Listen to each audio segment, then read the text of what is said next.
I opened the door so that my cousin punched me in the face. Why? Because I dared to fight for what my dying grandmother rightfully left my mother. They tried to steal her home, her dignity, even her safety, but they messed with the wrong person, and now they've lost everything. If you've ever had someone betray your family, someone who should have protected you, not preyed on you, then hit that like button, subscribe, and stick around. This is a story of deception, harassment, and legal revenge that ends with one of the most satisfying downfalls I've ever seen. Let's go back about 3 years. I live in Baltimore, America. My grandmother had just passed away at 73. She left behind 3 sisters, many grandchildren, and quite a bit of real estate. At first, things were calm, griefful, but peaceful. That changed when the inheritance paperwork began. Suddenly, my aunt, the only living sister, was acting weird, suspicious. She refused to give us my grandmother's death certificate, which was necessary to start the inheritance process.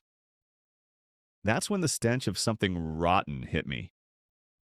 I took over the paperwork to help my mom. As I dug through the documents, I found something disturbing. The apartment my grandmother had lived in, where she spent her last days, no longer belonged to her. It had been signed off to my aunt's kids. Even worse, almost all of my grandmother's assets were legally transferred to my aunt before she died. But here's the kicker. On the day those documents were supposedly signed, my grandmother was deep in the late stages of Alzheimer's and dementia. She wasn't legally capable of signing anything. I still didn't want to believe the worst. I sat down with my aunt, trying to give her the benefit of the doubt. I asked her calmly, "Can you explain how all this happened?" Her response will stay with me forever. She looked me dead in the eye and said, "It's none of your business. I'm going to take everything. And whatever's left, I'll make sure you and your mom are forced out." That was the moment I snapped. I ran home and told my mother everything. She was devastated, in tears. She couldn't understand how her own sister, whom she helped with money, with her career, with everything, could do something so evil. We had to go to court, but there was one problem. My mom's a working pensioner raising my 13-year-old brother, and I had just used all my savings to renovate her apartment. Luckily, I had a friend, our company lawyer. When I told him everything, he didn't hesitate. He said, "We're taking this to court." We started gathering documents. I began recording every conversation and incident. Then we sent my aunt a letter. We were disputing the inheritance in court. That's when all hell broke loose. First came the phone threats from her sons. I recorded every call. I wasn't afraid. Then came the stalking. They followed me home, watched my workplace. Again, no biggie. I called in a favor. My boss had offered me a driver months ago. I called him up. That very week, as I walked downstairs for work, bam! I was punched square in the face by my cousin. He ran off. Thankfully, the front dash cam of the car caught everything. We went straight to the hospital, then the police. I handed over the footage and the phone recordings. My aunt lost it.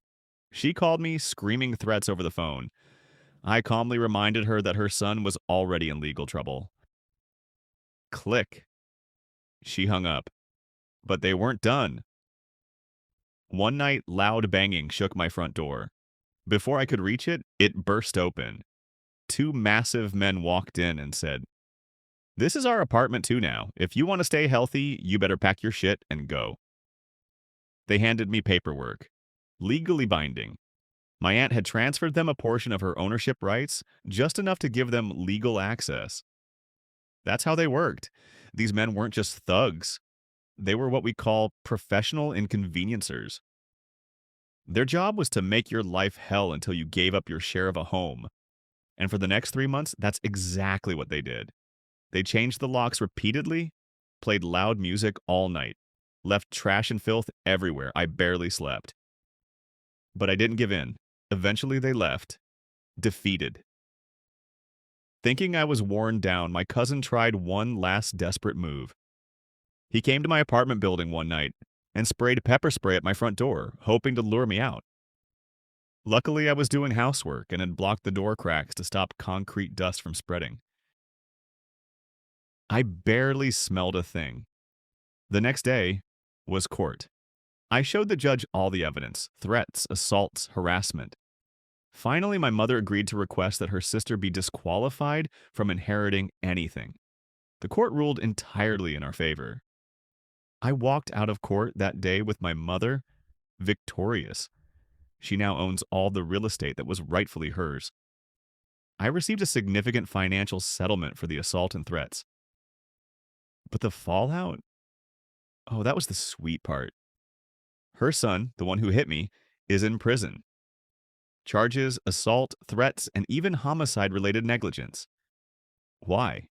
Because an elderly neighbor had lung complications triggered by the pepper spray incident and died.